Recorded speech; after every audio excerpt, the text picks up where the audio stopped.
Hello, I am Pastor Craig Storlie. I am the interim pastor here at Amazing Grace Lutheran Church in Lawrenceville, Georgia. Welcome to the Sunday sermon.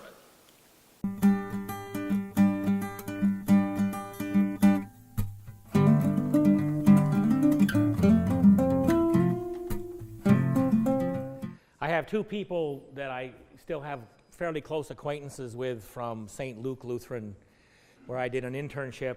Not an internship, interim. I'm an interim pastor, not an intern. Okay, we'll get that. Whew, it's been a long time. Did interim at St. Luke a couple of years ago. And the first was Paul, who, when I got there, literally he missed the interview for my interim pastorate that night because he was having a pacemaker put in. And Paul's heart continued to get worse and worse and worse that I was there, and he became a candidate for a heart transplant. Now, Paul was a vibrant CEO-type person, very energetic, and I really never saw that until talking with him afterwards, but after his heart transplant, which didn't happen until after I left. But Paul was one of those people that at one point he was very, very low, and his wife said, well, don't you just want to let it go and join God and be happy? And he basically said, no way, I am not ready yet. Because this heart disease that had broken his heart it had worn him out. He was just struggling to survive. And this once vibrant and energetic, now retired ex-CEO from all sorts of endeavors in the Atlanta and throughout the United States, knew that to have a new heart was to be re-energized and revitalized. And when he got his new heart, he was revitalized, and it's kind of like he's back to his old self and, kicking butt and taking names and all that good stuff that he does. On the other hand, there was also a social worker who worked in one of the major hospitals in our area, and his job was to work with patients who were in the heart transplant process. And he said it really depressed him when he would go and he would talk with someone waiting to have a heart transplant who literally, when he said, well, what do you see yourself doing when you get re-energized and you start feeling better and whatever? And it's like, I can watch TV and maybe I'll see the grandkids. And he said it just really depressed him because they had no idea what this new life with a heart transplant would bring to them, would re-energize it. And he almost quit the job because it was just too hard on him to do that. Well, today, when Jesus comes to Capernaum, and he's just healed someone in the synagogue, he's taught with this unbelievable authority, and now he goes to the home of Simon's mother-in-law. And he goes there, and she has a fever. Now, for you and I, we don't think much about a fever because we think it's the flu or whatever, we're going to go through it. If it's real bad, we go to the doctor. Well, in Jesus' day, a fever might be a fever unto death. It might be a fever that you don't recover from. Because you got to remember, there is no such thing as the modern medicine that we have. You can't go to a doc in the box. You can't go to the emergency room. It doesn't exist. You have healers. You have herbalists, but basically the whole thing of illness and whatever is just an unknown. And what would not kill us, killed millions of people. And also when you had a chronic illness in Jesus' day, a chronic illness, which we would say, just something that doesn't go away, but you have medicine, you deal with it, whatever. Often then it was thought that you were possessed by an evil spirit or a demon because this spirit had taken over the spirit, your healthy spirit, and caused you this sickness. So anyway, Jesus he simply goes to the mother-in-law and he says, arise. He takes her by the hand and says, raises her up, and she immediately is better and she starts serving the others. Now many people hear that and say, you mean she gets healed and she has to cook?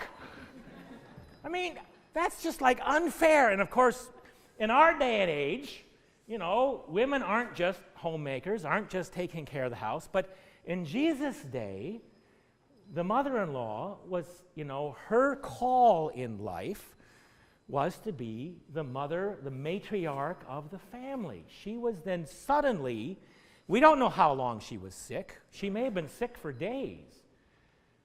But we forget that when Jesus healed and brought wholeness to people, he brought wholeness.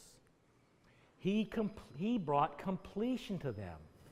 So for this woman, he made her whole again. He made her, and she could become the person, or she was then the person who God had made her to be, which in this case was the mother of this family, the caretaker of this family. She had all these, Jesus and his smelly disciples, and look what I can take care of you. And she became their hostess. And we forget that when Jesus healed people in his day, for instance, he heals a man with a withered hand, and I can't remember if it was the text before this or it's the one coming up. We don't know what causes that withered hand. This person may have been a stonemason or a bricklayer, but then some accident happened and it causes him to not be able to use his hand, and basically it has stopped his life. Okay? And when Jesus heals them, he brings his life back. And he gives them a whole new life. We forget about the power of Jesus healing in that day, because for us, healing is just go to the doc, and only those people who catch the cancer or the this and the that's or the strange diseases, for the most of us, we don't get it. But he changes people's life with healing and wholeness. The other side of that too was if they were suffering chronic illness, or if they were, for whatever reason, oftentimes they were considered unclean in their religious setting. And if you were unclean in your religious setting, you couldn't go to temple. You couldn't go to synagogue. So not only were you considered under a demon or possessed, now you couldn't go to receive and hear the grace of God. And so also, what does Jesus do when he brings healing and wholeness? He brings them God in a way that the religion of their day does not even begin to fathom. So, he does this, and then the word gets out, and it says everybody from the whole community comes around the house for healing. And he casts out many demons. Again, he gives healing and wholeness, and he cures many disease. He brings healing and wholeness. And then the day is over. And you got to remember also, there was no lights you could just turn on and turn the floodlights on and keep the action going in the backyard. When it got dark, you went home, you went to bed. And he was probably very glad because he was exhausted. And so it says, the text says, so in the middle, early in the morning when it was still very dark, it's very specific, he gets up and goes out to pray. And as I was talking about the kids, he goes there because, first of all, he just had this 40-day retreat, really kind of in tune with God and kind of learning all about his ministry. And then he's had this healing time where he has been invaded and surrounded by all this need. Heal me, I need this. Help me, I need this. Heal me, I need this. And so he goes off alone to pray. And there he reconnects with God. And he reconnects with his ministry. Because, what does it say? The disciples come hunting for him, the text says. Everybody is waiting for you. Aren't you coming back? All this work needs to be done. And what does Jesus say? No. Now think about that. We think about Jesus is this nice guy that's always going to be there for us. He's going to drop everything. And even in his day, he doesn't go back to the house in Capernaum and goes out, he says, to preach the good news to the towns and countryside of Galilee and share and help them know about the presence and reign of God that is not someplace far off, but right here with us.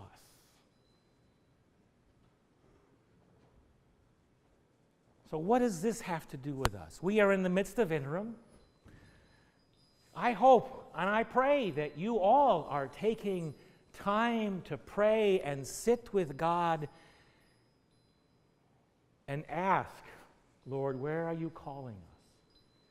And if not that, sitting with your own stuff, your own need for healing, your own need for wholeness, and asking God to show you your path of wholeness that you most need. Because that's what Jesus came here, to bring healing and wholeness. And forgiveness and resurrection are all part of that continuum.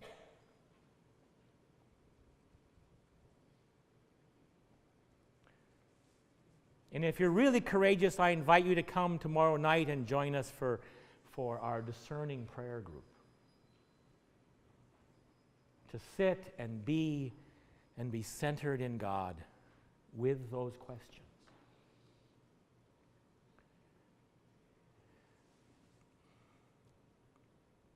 The Gospel of Mark is full of these interchanges, full of these invitations, not into watch the healing and wholeness that Jesus does, but for you, for me, to enter into the same healing and wholeness and new life that Christ is here to bring us all.